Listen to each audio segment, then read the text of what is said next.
Olá e bem-vindo às Crônicas Romanas, uma história de Roma em português. Episódio 56. O ano 47 a.C. Entra em cena a rainha César e Cleópatra no Egito. No episódio anterior nós vimos como Pompeu fora derrotado pelo César, lá em Farsalos, na Grécia, no meio daquela guerra civil, e de lá ele fugira para o Egito, contando com a gratidão da dinastia dos Pompeus. Ocorre que a dinastia que governava o Egito não ficaria conhecida por gratidão, mas sim por impiedosas intrigas palacianas que os mantinham no poder desde a morte do Alexandre o Grande, em 323 a.C. Ou seja, essa família já praticava a arte da sobrevivência política há quase 300 anos. Assim, o cálculo da corte egípcia foi que era melhor agradar o César, que está vencendo, do que acolher o Pompeu, que está perdendo. E assim, o Pompeu acaba esfaqueado e decapitado assim que ele bota os pés na praia, ali em Alexandria.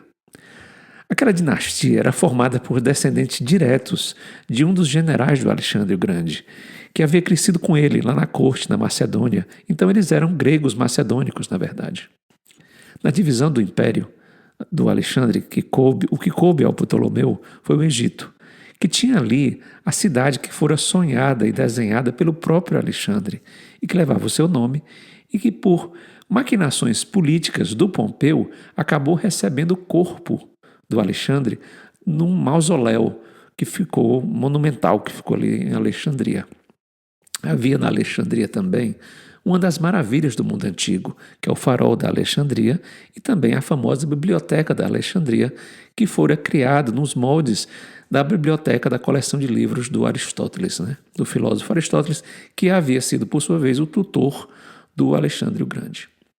Ou seja, se naquele momento houvesse uma cidade que fosse a capital intelectual, cultural do Ocidente, não seria Atenas, nem seria Roma, seria Alexandria no Egito. Era a maior cidade da antiguidade naquele momento.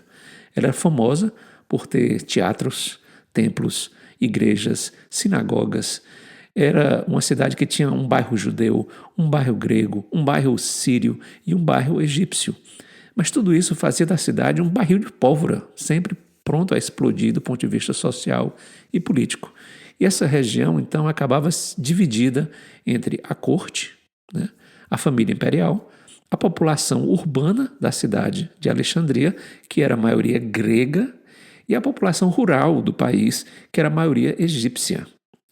A divisão era tal que a família imperial não falava egípcio, só falava grego, e queria manter o poder tão fechado em si que acabaram adotando um costume egípcio, que era o casamento entre irmãos.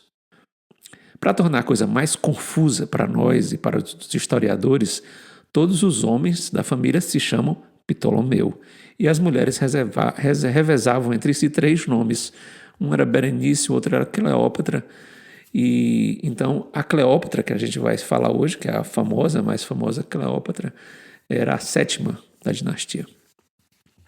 Quando o Pompeu chegou pedindo ajuda, não sabia que ele estava escapando da panela da guerra civil romana para cair no fogo da guerra civil egípcia, porque naquele momento o Pompeu XIII estava em guerra com a sua esposa e sua irmã Cleópatra, que seria a Cleópatra VII, que tinha em torno de uns 21 anos. O Pompeu era mais novo do que ela, então ele era um adolescente. Esse tipo de disputa familiar não era novidade na família, Eles dois, Ptolomeu e Cleópatra, haviam sucedido o pai dele depois que o pai dele havia executado a irmã mais velha deles dois. O pai dele, por sua vez, havia subido ao trono depois que o avô deles dois, que seria o pai desse cara, executou o irmão dele. Ou seja, na família ptolomeica, o negócio era brutal e era imperdoável. E foi nessa família delicada, nada delicada, que o Pompeu foi pedir ajuda e acabou morrendo da praia, literalmente e sem nenhuma cerimônia. O Júlio César chega na Alexandria alguns dias depois do Pompeu ser morto e recebe de presente de boas-vindas a cabeça do Pompeu. Ele escreve, o Júlio César, que chorou ao ver a cabeça do seu ex-genro e ex-aliado e ordenou a punição daqueles que haviam preparado aquele presente macabro. O Júlio César foi então informado da guerra entre os dois irmãos. O Ptolomeu controlava ali, ou era controlado, né, a corte e a cidade de Alexandria. E a Cleópatra estava organizando um exército do seu lado com a população egípcia.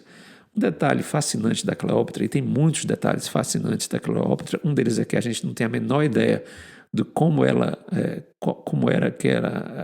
as feições dela, né? Não ficou nenhum uma estátua ou um retrato dela. Então a gente só tem como imaginar, por isso tem tantas atrizes diferentes que fazem o papel da Cleópatra. Mas um detalhe fascinante dela é que ela foi a primeira rainha da dinastia dos Ptolomeus a falar egípcio. E ela era uma poliglota, ela era capaz de conversar fluentemente em grego, sírio, egípcio e provavelmente também em hebraico e latim. É por essas e outras que a Cleópatra tinha o apoio da população egípcia, e a guerra civil entre ela e o irmão dela estava no impasse ali naquele momento. Para o Júlio César, que ele agora era o senhor de Roma, o senhor do Mediterrâneo ali, o egípcio era um protetorado de Roma, problemas no Egito eram problemas para Roma, pois o Egito era um dos poucos lugares, naquela época, que exportava comida. O Egito era o celeiro de Roma. Problemas no Egito iam afetar o abastecimento de Roma. O abastecimento de Roma afetaria a tranquilidade política da cidade. E o Júlio César devia estar pensando, agora que eu ganhei a revolução, eu não quero mais revolução, né?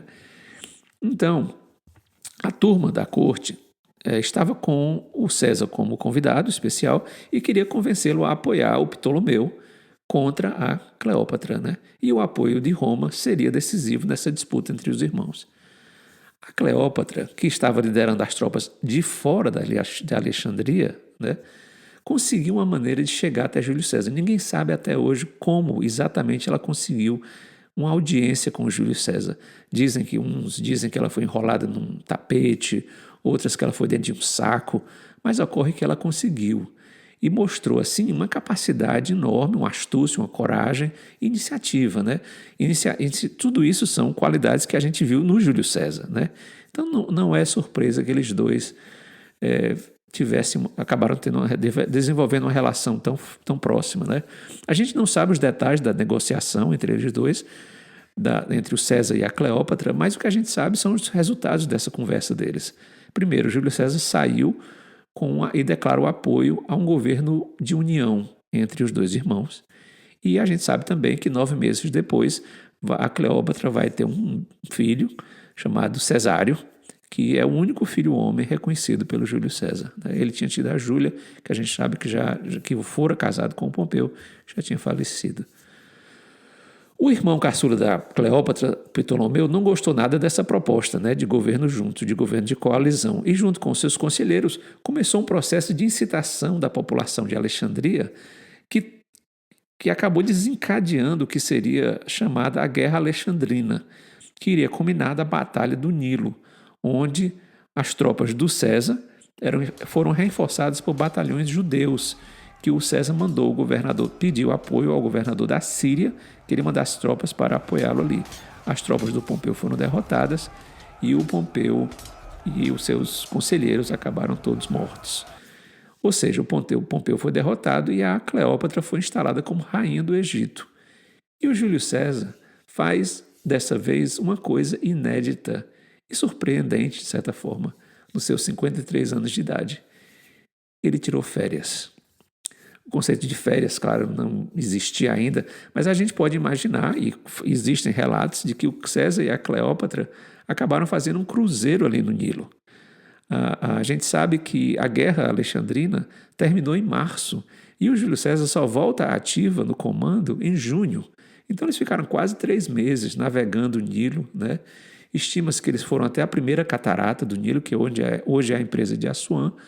Conheceram Tebas e Mênfis, que eram as capitais religiosas do Egito Antigo, onde a rainha, a Cleópatra, no caso, era idolatrada como se ela fosse uma deusa viva, né? Esse, então, marca o ano de 47, né? Consolidando o César no poder, né? E também a aproximação dele com esse conceito de rei divino e de soberano absoluto, né? Ao fim desses 3 meses, as tropas romanas estavam começando a ficar inquietas. Eles queriam duas coisas: voltar para casa e receber o soldo, né, o pagamento. E mais importante, apareceram problemas em 3 frentes distintas. Na África, o Catão jovem estava liderando a última resistência, a penúltima, na verdade, a gente vai ver, penúltima resistência ao Júlio César. Em Roma, o Marco Antônio, que era o governador, o líder deixado pelo Júlio César, não estava conseguindo controlar as facções políticas e estava realmente havendo baderna nas ruas de Roma. E a terceira frente, onde hoje é a Turquia, o neto do Mitrídates, que a gente viu em vários episódios atrás contra o Sula, ele estava liderando uma guerra contra Roma para reocupar certos territórios ocupados por Roma. No próximo episódio, a gente vai saber qual desses 3 problemas o César vai atacar primeiro. E a gente vai ver a origem de uma frase clássica que até hoje influencia a propaganda política no mundo. A gente se encontra no próximo episódio.